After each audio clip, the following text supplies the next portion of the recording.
AWP for what, like a minute? He stayed in mid the whole time with the AWP. He didn't wince. He didn't move. You know, he had a bad game in that point. He was pivotal. He came up so big in that second half at the end. I can't even remember what I'm supposed to be saying.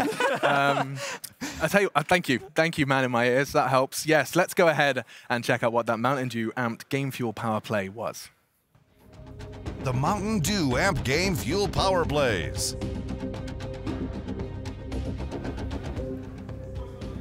What have you got for me, Chad? All right, I've said it once, I've said it again. 12-6, the scoreline. Now, this is the round right here. Look at this. Alexi B goes huge on this round, and it carries through and gives them a chance and gives us a hugely exciting game of Counter-Strike. So let's dive in a little bit deeper here. What I want you to focus on first and foremost is they have pistols. They don't have guns. They're looking at the back here of getting taken down by Na'Vi convincingly. Now, what I want to do is I want to draw your focus. Let's clear the screen, shall we? I want to draw your focus towards this man right here, the hero to get them to this point. He's going to go towards B-Apps, and he's going to get a kill against Zeus. That's the opening frag. He picks up an AK-47, and then what he does from here is mental. You're about to see the fight go down. He's just, look at this. He's not scared of anything. Pushing straight up, going to go straight in, and he destroys Zeus with this CZ. That's him dead. Okay, what I want to point out right now is you need to look towards these players who have taken control of this area of the map. There's a flank that's going to come into play later, and they're going to be able to come through spawn. That's really important for the end of this clip. Now, we're going to fast forward it a little bit right here. You can see that Alexi B has repositioned.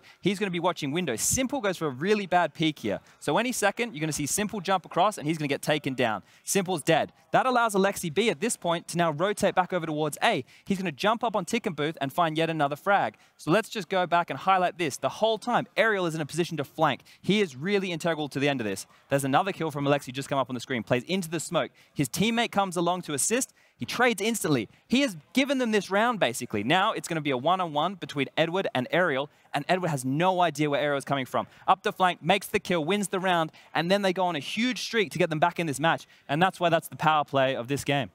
Gosh, I mean, there was so many moments. So you're 12-6 down. Simple's playing well. Simple nearly had, I think, a graffiti moment if should Na'Vi have won that. You see that 1v3 attempt? I was just going to say, I think X7 had two of the most important frags of this entire match. The 1v1 against Simple, that literally was a graffiti moment if Simple gets that frag.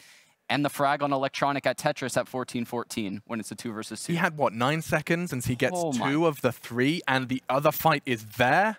How many AWP shots does Simple miss? Not many. Look, I'm going to say that is going to haunt Simple because he could have gotten away. He could have played, he could have played a different 1v1. Sure. That situation could have gone differently, but he was feeling his aim in that situation. He went for it. He was unable to convert, but you know, that's a 1v3 that he probably have no right winning anyway. It takes the god of Counter-Strike to get it that close. I mean, look, Carmack's speech about competition, it rings in my mind, and you know how much is on the line. It is those moments. It's when you feel everything just kind of start to collaborate. Everything fits in its place. And these guys, they've taken out a team that have looked incredible. Our opinion on Na'Vi has flipped 180 degrees. We were like, Na'Vi are truly contenders for the grand final, and maybe even a trophy lift. Sure. Hence, a part of that conversation now in a very big way. This is such a strong Na'Vi, and they beat them on Train and Mirage, which are old school Na'Vi maps. Like, these are Na'Vi's home maps that they took this series on. So you cannot take anything away from ENCE. They have earned this trip to the final. And they did the same thing against Liquid, Mirage and Inferno. And now he says that they're going to break the streak. I don't mean, does he mean Nuke? I think he's talking about Nuke. Or is he playing Zeus-level mind games? And I don't know. It doesn't really matter at this point because I think, you look at the way that ENCE applied themselves in both of these games, going up against, we said, the best North American team probably ever. Actually, screw probably, ever. They took them down convincingly. And I just want to preface this. If you're sitting there at your computer right now and you're getting angry that the names that you expected to see are not in the semi-finals, calling it another fluky major, I ask you now to walk away from the keyboard, go outside. We don't want you here. This is an incredible game of Counter-Strike. This is not a fluke. It wasn't Na'Vi making mistakes. Sure, everyone made mistakes in this semi-final. You're going to.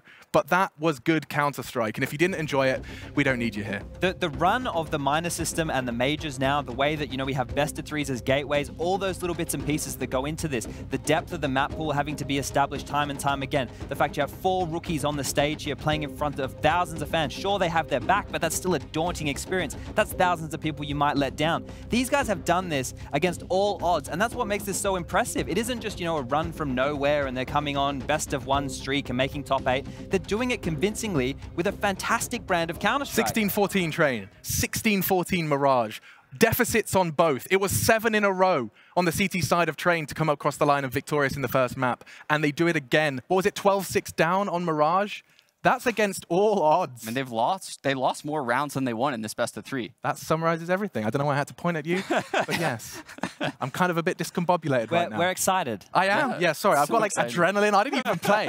I didn't even play. Like my hands are probably still shaking a little bit. That was awesome. Very much enjoyed that. We still have another game, Alex. Yeah, we do.